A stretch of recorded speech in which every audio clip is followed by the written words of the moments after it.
trabalho é sobre o Sarau Literário, que é exatamente o capítulo 16.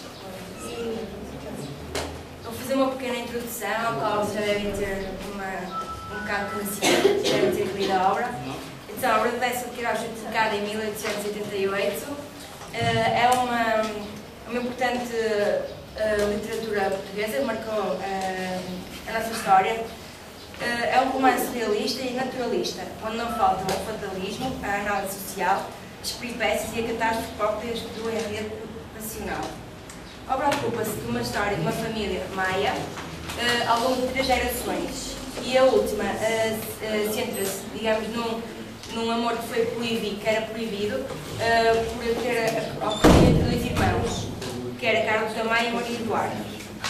Mas a história é também um pretexto para o autor fazer uma crítica à situação decadente do país a nível político e cultural e à alta burguesia lisboeta, oitocentista, por onde perpassa um amor, ora fino, ora satírico, que configura a derrota e o desengano de todas as personagens. Agora vamos falar sobre um pouco da biografia e bibliografia de Décio de Queiroz. José Maria Décio Queiroz nasceu na cidade de Póvoa de Varzim, 25 de novembro de 1845. Matriculou-se na Faculdade de Direito de Coimbra em 1861, mantendo-se 4 seguidos em livros do realismo. Após ter concluído a sua formatura em 1866, instalou-se em Lisboa, onde se vai trabalhar. Partiu-se então entre a advocacia e o jornalismo, tendo dirigido por algum tempo o distrito de Évora. 9 anos depois casou com Dona Maria Emília de Castro e em 1888 publicou Os Maias e em 1900 ficou em Paris. Agora vamos falar, antes de abordarmos o sarau, vamos falar sobre cada uma das personagens, as personagens que se evidenciam neste capítulo. Eu vou falar sobre João Diego. João Diego é um grande companheiro e confidente de Carlos da Maia. Este é responsável pela apresentação de Carlos à Sociedade de Lisboa e possui um papel importantíssimo na intriga principal, visto que é ele a que Guimarães entrega o cofre com a verdade. Ega é como Carlos, mas muito mais exuberante e excêntrico. Desenvolve uma paixão avassaladora com Raquel Cohen, que termina com a sua expulsão de casa da amante pelo seu marido. João Diego representa o realismo e o naturalismo, por ser um retrato de Décio de Queiroz.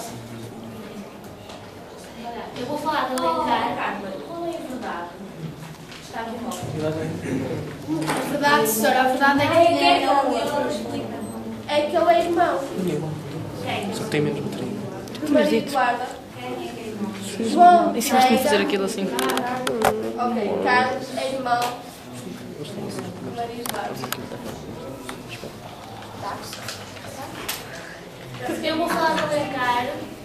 Alencar é amigo de Pedro da Maia, tendo mais tarde tornado-se também amigo de seu filho Carlos da Maia. Falso moralista e incoerente, que acha que o realismo, o naturalismo e o Moraes é desfaçado do seu tempo, defensor da crítica literária de natureza académica. No sarau, pintou um poema que reclama a democracia, seus males e bens, e cita os políticos e apoiantes, sendo estes os únicos a não apreciarem a sua atuação. Embora secundária, é uma personagem extremamente importante. Fisicamente, Tomás de Alencar era muito alto, com uma face encadeirada, olhos curvados e sob o nariz aquilino, longos, espessos, romancos, bigodes grisalhos. Psicologicamente, era calmo. Em toda a sua pessoa havia alguma coisa de articulado, de artificial e de lúgubre. Simboliza o romantismo Piegas, o paladino da moral. Era também companheiro e amigo da Maia. É um poeta do ultrarromantismo. Agora, que idade é que tinha o Alencar? Seria da mesma geração de Afonso da Maia ou da mesma geração de Carlos? Era da geração de Pedro. Isso era o Carlos. Ele era mais velho. Conta com vamos Ou seja, ele não era amigo de Pedro da Maia, mas mais tarde Carlos da Maia também. Ele era velho, não leste isso? Agora vamos falar do Sr. Guimarães. O Sr. Guimarães usava um chapéu de grandes abas e da moda de 1830. Tinha umas barbas grandes e longas. O Sr. Guimarães vem personificar a tragédia entre o amor de Carlos da Maia e Maria Eduarda. Ele era tio de Damaso e foi íntimo de Maria Monforte, a mãe de Carlos Eduardo e Maria Eduarda, e a pedido dela traz um cofre que vai mais tarde entregar quando se encontra a João Diega, onde tinha documentos sobre a informação que ambos eram irmãos. E mais tarde vem também esclarecer o mal-entendido que houve entre quando Alencar relatou por carta que Maria Monforte, num retrato, tinha uma menina e que era irmã de Maria Eduarda. Mais tarde veio a falecer em Paris. A próxima personagem a falar é o Rufino, que era um deputado que foi eleito por moção. Sinceramente não sei o que é moção, mas não me interessa. Moção é uma região. Foi eleito pela região de moção e era um deputado que era... Eu acho que psicologicamente ele tinha uma pera e era gordo. Fisicamente, peço desculpa. Tinha uma pera e era gordo, não é? E a sua retórica, como se diz na obra, era balofa e oca. Isto quer dizer que era enganadora, que na sala, no sarau literário, ninguém prestava nenhuma atenção ao que ele estava a dizer. Ele foi chamado de, só um bocadinho, por Carlos foi chamado de Alvoroso e por João Diega de Besta. Sim, João Diega. É da Ega ou de Egas? Da Ega. E o seu discurso e as suas poesias tinham falta de originalidade. Isso fez com que não gostassem dele e ele representa a ignorância do povo português. É só isso. Pronto, agora vamos falar do Sarau Literário, que era o espetáculo literário da época de Lisboa. Então, o interesse público centra-se na figura do Rufino, que apresenta um discurso banal de agradecimento à família real pelas doações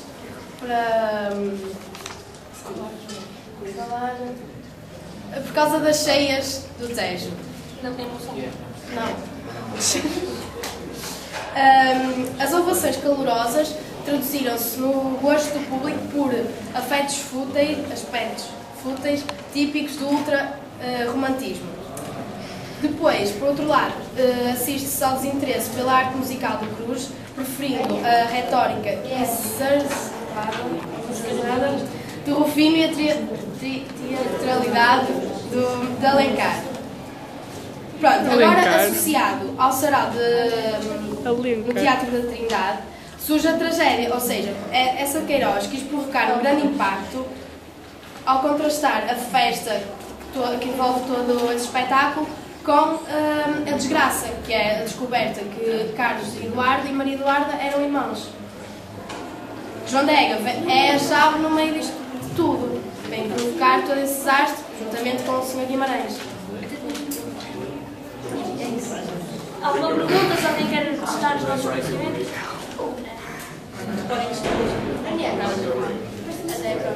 Está tudo bem? Agora tenho uma pergunta. Obrigada. Obrigada.